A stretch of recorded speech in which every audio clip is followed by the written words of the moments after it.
তাহলে বিএনপির সবচেয়ে বড় নেতাকে জামাতে ইসলাম কেন চাঁদাবাজি করেন? বিএনপি আমার আপনাদের সকলের কাছে একটা প্রশ্ন, বর্তমানে তো তারেক রহমান বাংলাদেশে নাই, তাহলে বিএনপির সবচেয়ে বড় নেতাকে? মির্জা ফখরুল।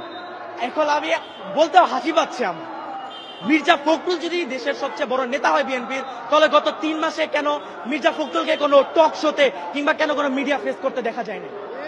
দেখা গেছে কাকে? সালাউদ্দিন সাহেবকে। এখন আপনারা যারা পলিটিক্সের ভিতরে আছেন বা থাকেন তারা জানেন গত 10 বছর সালাউদ্দিন সাহেবকে ভারতে বিলাসবহুল ভাবে 3 স্টার প্লাস রিসর্টে রাখা হয়েছে, তাকে সম্পূর্ণ সুযোগ সুবিধা দেওয়া হয়েছে, তাকে সেটিং করা হয়েছে ভারতীয় দালাল প্রথায়। তাই সে হচ্ছে, আমি নিজের মুখে বলবো, আমি জানি না আমি এটা বলার পর আমি বাঁচবো কিনা, আমি আমি আমি আল্লাহর আইনে আল্লাহর জমিনে দাঁড়ায় বলবো বিএনপি হচ্ছে ভারতের দালাল, ভারতের দালাল, ভারতের দালাল। এবং যারা বিএনপির ভারতের সাপোর্ট করে না, যেমন ইলিয়াস আলী, বাবর, তারা এখন কোথায়? আমার প্রশ্ন, তাদের কি বিএনপি কি সামনে আনছে? কেন আনছে না? কারণ বিএনপি তাদেরকে আনতে দিবে না, তারা ভারতপন্থী না, তারা ভারতের বিরোধী, এবং ভারত আর বিএনপি এটা চায় না। তারা এখন এক হয়ে গিয়েছে, 2 সাপের 1 বিষ, আওয়ামী লীগ আর ধানের শীষ। ঢাকা মিরপুর থেকে এসেছি, নৌবাহিনী কলেজের একজন ছাত্র, আমার নাম মোহাম্মদ পাওয়াজ। আমি একটি প্রশ্নের সর্বপ্রথম একটি উত্তর দিতে চাই, সেটা হচ্ছে জামাতে ইসলাম কেন চাঁদাবাজি করে না, কেন কোনো লুটতরাজের সাথে জামাতে ইসলাম নেই? মূলত আমি প্রথমে একটি কথা বলে দিতে চাই, সেটা হচ্ছে আমাদের অন্যান্য দল যদি আমরা দেখে থাকি গত 53 বছরে আমাকে একটা দল, আপনি আমাকে ইন্ডিভিজুয়াল দেখাবেন যে একটি সেবামূলক প্রতিষ্ঠান কিংবা কর্মসংস্থান তৈরি করেছে? কোন দল পাবেন না। তাদের আইডিওলজি হচ্ছে নেতার পিছনে নেতা কর্মী ঘুরবে, জয় বাংলা নাইলে জয় বাংলাদেশ জিন্দাবাদ স্লোগান দিবে আর নেতার নাম নিবে, এটা হচ্ছে তাদের আইডিওলজি। জামাতের আইডিওলজি এটা নয়। তাদের আইডিওলজি কিভাবে একটি নতুন প্রতিষ্ঠান তৈরি করা যায়। আপনি যদি গত 53 বছরে খেয়াল করেন, অসংখ্য জামাতের হাসপাতাল, অসংখ্য ব্যাংকিং সেক্টর তৈরি করা হয়েছে, যার কারণে জামাতে ইসলামের যে নেতাকর্মীরা রয়েছে পড়াশোনা শেষে তারা যদি চাকরিও না পেয়ে থাকে তাদেরকে ওইখানে নিয়োগ দেওয়া হয়, এবং যার কারণে তাদের চাঁদাবাজি কিংবা এইসব কাজে লিপ্ত হতে হয় না। তারা একটি অর্থনৈতিক ভালো একটি কাজের মাধ্যমে তাদের জীবন বাহন করতে পারে। এবং জামাতের আদর্শ এবং অন্য একটি দলের আদর্শের ভিন্ন কোথায়? আমি একটি কথা বলতে চাই, অন্য একটি দলে আপনি সেন্ট্রাল থেকে টাকা পাবেন, টাকা যদি না পান আপনি চাঁদাবাজিতে লিপ্ত হবেন। আপনি বিএনপি বলুন, আওয়ামী লীগ বলুন, ছাত্রদল বলুন, ছাত্রলীগ বলুন, সবাই একই ক্যাটাগরি। আপনি ছাত্র শিবির বলুন যদি, বা জামাত ইসলাম বলুন, এদের অর্থ উৎস কিন্তু এটা নয়। এদের অর্থ উৎসটা কোথায়? আমি আপনাকে বলি, ক্লাস 9-এর একটি ছাত্র, আমার নামটা ঠিক মনে নেই, আমাদের গ্রামের বরিশালের একজন ভাই, সে ক্লাস 9-এ থাকতে তার বাবা মা মারা যায়, তার পড়াশোনা সে ছেড়ে দিবে ভেবেছে। তখন জামাত যে সংগঠন তার সাথে কথা বলে যে তার সম্পূর্ণ ব্যবস্থা তারা গ্রহণ করে, তাকে সম্পূর্ণ শিক্ষিত করে, তাকে দেশের বাইরে পাঠায় পড়তে, এবং তাকে ডক্টর বানিয়ে বাংলাদেশে ফেরত আনে। এখন আমার প্রশ্ন, একজন বিবেকবান মানুষ জীবনেও কি তাকে যেই দলটা, যে সংগঠনটা এত উচ্চ একটা পর্যায়ে নিয়ে গিয়েছে, তাকে জাতীয় রাষ্ট্রের সম্পদ বানিয়েছে, তাকে কি, তার কাছে কি কোনো সাহায্য চাওয়া লাগবে দলটা থেকে? সে তো একজন বিবেকবান মানুষ, সে নিজে থেকে তার অর্থের 50% দান করে দেবে এই দলের জন্য। এই একটা কারণে জামাতের কারো কাছে চেয়ে খেতে হয় না।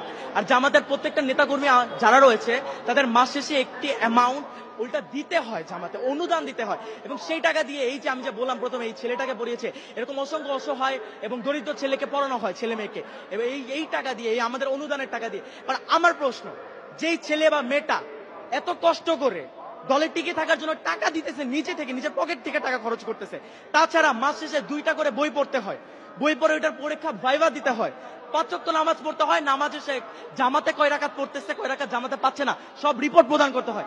এত কষ্টের পরেও যে মানুষটাই দলে থাকবে, ওই মানুষটার কি নৈতিকতা নিয়ে কোনো প্রশ্নের আর কোনো দিক রয়েছে? ওই মানুষটা কি কোনো স্বার্থের জন্য দল করতেছে? ওই মানুষটার ভিতরে নৈতিকতা আছে বলেই মানুষটা দলটা করতেছে। এত কষ্ট পেরিয়েও এই দলের প্রতি সে তার ভালোবাসাটা রয়েছে। এখন আপনি আমাকে কোন দিক দেখাবেন? 71-এ যে আলবদর, তারপরে রাজাকার বলে, এই দিকটা দেখাবেন? আমি আপনাকে একটি কথা ব্যক্ত করতে চাই। হযরত উমর রাদিয়াল্লাহু তাআলা আনহু, তিনি যখন ছিলেন, তিনি কিন্তু মুসলিম ছিলেন না, তিনি কিন্তু ইসলাম ধর্ম গ্রহণ করেন নাই। পরবর্তীতে মহানবী সাল্লাল্লাহু আলাইহি ওয়াসাল্লাম আল্লাহ তাআলার কাছে নিজে চায় যে তৎকালীন আরবের যে কোনো বড় দুই নেতার একজনকে আল্লাহ আমার করে দাও, এবং মহানবী সাল্লাল্লাহু আলাইহি ওয়াসাল্লামের যে কোরআন, সে তিলাওয়াত শুনে সে কিন্তু মুসলিম হয়েছে। এখন কি আপনি তার পাস্টের সাথে তার প্রেজেন্ট তুলনা করবেন? আপনি এতই মূর্খ হয়ে গিয়েছেন? আপনি চেতনা ব্যবসা করবেন? আওয়ামী লীগ একদল বলে গিয়েছে, তারা এখন কোথায়? তারা এখন ভারতে। এরপর আরেক দল যারা এখন বর্তমানে বলছে, তারা কোথায়? তার নেতা লন্ডনে। যেই দলটাকে বলে, সেই দলটা কি পাকিস্তানে গিয়েছে? সেই দলটা যায়নি, সেই দলটা ফাঁসির মঞ্চে হাসি মুখে দাঁড়িয়ে গিয়েছে। আপনি যদি আরো বলেন এই যে 71-এর কথাই আমি ধরি, যদি আসলেই জামাতে ইসলাম রাজাকার হয়ে থাকতো, কেন মুজিবের সময়, জিয়াউর রহমানের সময় এই জামাতের কোন নেতাকর্মীকে রাজাকার বলে শাস্তি দেওয়া হয়নি? কেন শেখ হাসিনা আসার পর নির্বাচনের দিন তিনি নিজে গিয়ে জামাতের হুজুরের কাছে গিয়ে বলেছে, হুজুর আমাকে দোয়া করবেন আমার জন্য, আজকে আমি নির্বাচনে দাঁড়িয়েছি। সে নিজে গিয়ে হুজুরের কাছ থেকে দোয়া নিয়ে আসছে। কেন নিয়ে আসছে? এবং 96-তে সে যখন জিতে যায়, জিতার পরে সে ওই ডিরেক্ট জামাতকে রাজাকার বলে ফেলে। কেন বলে? কারণ জামাত যে ইসলাম, জামাতে ইসলাম তাদের যে মত, সে মতের সাথে একতা প্রকাশ করেনি। কেন করবে? তারা তো ভারতপন্থী। ভারত আমাদের সাহায্য করেছে, কেন করেছে? ইন্দিরা গান্ধীকে যখন প্রশ্ন করা হয়, সে একটি উত্তর দেয়, মাথার এক পাশে ফোড়া হলে আপনি অন্য পাশে ঘুরে ঘুমাতে পারবেন, যখন দুই পাশে ফোড়া হয় আপনি ঘুমাতে পারবেন না। এর মানে কি বুঝতে পারছেন? আপনার যখন দুই পাশে ইসলামিক রাষ্ট্র হবে, তখন আপনি থাকতে পারবেন না। হিন্দুত্ববাদ আপনি ছড়াতে পারবেন না, পুরো বিশ্বে আপনি মঞ্চতে প্রকাশ করতে পারবেন না। সেই কারণে তারা বাংলাদেশে সাহায্য করে। এবং তারা আমাদের কোন সাহায্যটা করেছে? আমার দেশে কি ওই 40-50 টাকার পেঁয়াজ আর রসুন দিয়েছে, এই আমার সাহায্য? আমি তাদেরকে মাস শেষে আমার হাজার হাজার টাকা, বছর শেষে আমি ইলিশ মাছ দিচ্ছি, আমি দিচ্ছি। তারা পুরো ফারাক্কার পানি আমাদের দিয়ে প্লাবিত করে ফেলতেছে আমার বাংলাদেশকে। আমরা কোনো কথা বলতেছি না। আরো যদি আমরা দেখি, তারা আমাদের দেশটাকে নিজেদের অঙ্গরাজ্য তৈরি করতে চেয়েছে, আর তারা আমাদের দেশের মাঝখান দিকে রেল বানিয়ে ফেলবে। এমন আমাদের ইতিহাস যা বলে, একটা রাষ্ট্র এরকম ভাবে যখন একটা দেশের মাঝখানে চলে আসে, ওই রাষ্ট্র, ওই ইন্ডিভিজুয়াল ওই জায়গাটা ওই রাষ্ট্রের আওতায় থাকে না। ওইটা যেই দেশের আওতায় চলে যায়, যেই দেশের বানায় ওই দেশের আওতায় চলে যায়। এবং তারা এই ভারতের দালাল ছিল।